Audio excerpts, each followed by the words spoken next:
আসসালামু আলাইকুম, সবাইকে স্বাগত জানাচ্ছি নাজমাস রেসিপিস অ্যান্ড ব্লগ চ্যানেলের জলপাইয়ের টক ঝাল মিষ্টি আচার রেসিপিটি দেখার জন্য।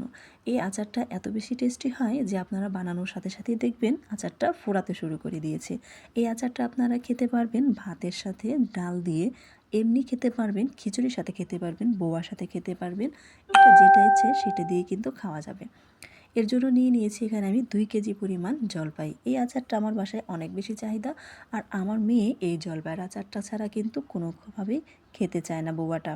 বোয়া যখনই রান্না করব তখন ওর এই আচারটা লাগবেই। আর এই আচারটা আপনারা অনেক দিন পর্যন্ত সংরক্ষণ করতে পারবেন। 2 কেজি জলপাই আমি ভালোভাবে পরিষ্কার করে এর বোঁটাগুলো ফেলে দিচ্ছি।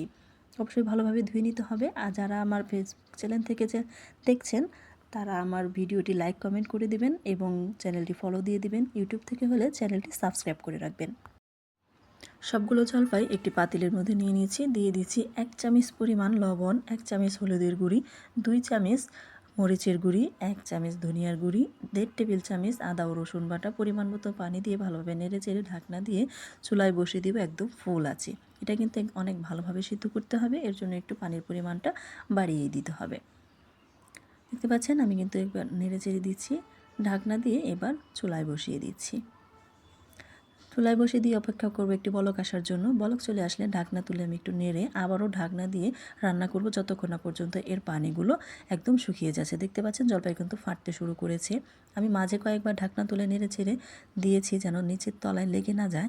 এবার কিন্তু আমার পানিটা শুকিয়ে গিয়েছে, জলপাইটা পুরোপুরি সেদ্ধ হয়ে গিয়েছে। চামিচের সাহায্যে জলপাইগুলোকে একটু চটকিয়ে নেওয়ার চেষ্টা করছি। বাকি জলপাইটা রান্না করার সময় চটকে যাবে। চলে যাচ্ছি জলপাইয়ের আচার প্রিপারেশনের মশলার জন্য।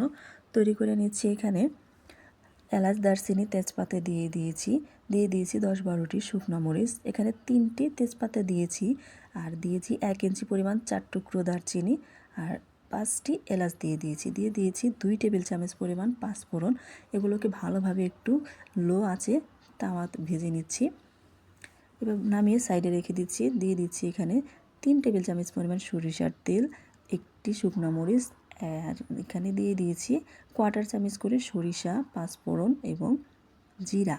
আর দিয়ে দিলাম এখানে রসুন প্রায় পছন্দ মতো দিয়ে দিলাম, আর 2 টেবিল চামচ পরিমাণ দিয়ে দিলাম হলুদ সরিষা বাটা। ভালোভাবে একটু মিক্স করে নেড়ে চেড়ে যখন গ্রান আসতে শুরু করবে তখন দিয়ে দিচ্ছি সেদ্ধ করে রাখা সেই জলপাইগুলো। সম্পূর্ণ জলপাইটাই দিয়ে এখন দিয়ে দিচ্ছি এখানে 1.5 কেজি পরিমাণ চিনি। যেহেতু আমি এটা একটু মিষ্টি রাখার চেষ্টা করছি, 1.5 কেজি পরিমাণ চিনি নিয়েছিলাম, তো সেখান থেকে আমার কিছুটা চিনি রেখে দিয়েছি। আমার কাছে মনে হলো যে একটু মিষ্টি বেশি হয়ে যাবে, তাই আমি এখানে 1.5 কেজি চিনি থেকে 1 কাপ পরিমাণ চিনি আমি সাইড করে রেখে দিয়েছি।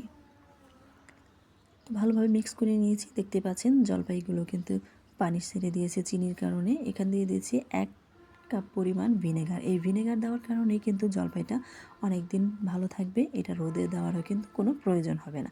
কিন্তু জলপাইয়ের আচার বা যে কোনো আচারই বলেন, রোদে দিলে কিন্তু এর ঘ্রাণটাও ভালো হয়, খেতেও অনেক বেশি টেস্টি লাগে। মশলাগুলো আমি একটি পাটায় পিষে নিচ্ছি। অবশ্যই আচারের মশলাটা আধ ভাঙা করে নিতে হবে। আধ ভাঙা মশলা কিন্তু আচার অনেক বেশি ফ্লেভারফুল হয়, আর এটা খেতে অনেক বেশি টেস্টি দিয়ে দিচ্ছি।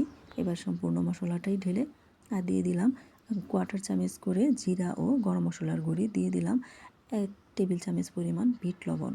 এই বিট লবণটা অবশ্যই দেওয়ার চেষ্টা করবেন, এতে করে কিন্তু আচারের টেস্টটা অনেক গুণ বেড়ে যাবে। ভালোভাবে একটু মিক্স করে খুব বেশি রাখার চেষ্টা করব না। আমি এখন জাস্ট 2 মিনিটের মতো নেড়ে চেড়ে আচারটাকে নামিয়ে নিচ্ছি। এই পর্যায়ে রাখার চেষ্টা করবেন, এর থেকে বেশি ঘন করবেন না, এতে করে কিন্তু জলপাইয়ের আচারটা অনেক শক্ত হয়ে যাবে। এই দেখতে পাচ্ছেন আমি এই বয়ামটাকে আমার বিছানার উপরে রোদ্রেই এইভাবে গরম করে নিয়েছি, আর কিছুটা আচার বয়ামে ভরে নিয়েছি। দেখতে পাচ্ছেন কতটা আচার হয়েছে। আর উপর দিয়ে দিচ্ছি কিছুটা মরিচের চিলি ফ্লেক্স, দেখার সৌন্দর্যের কারণে।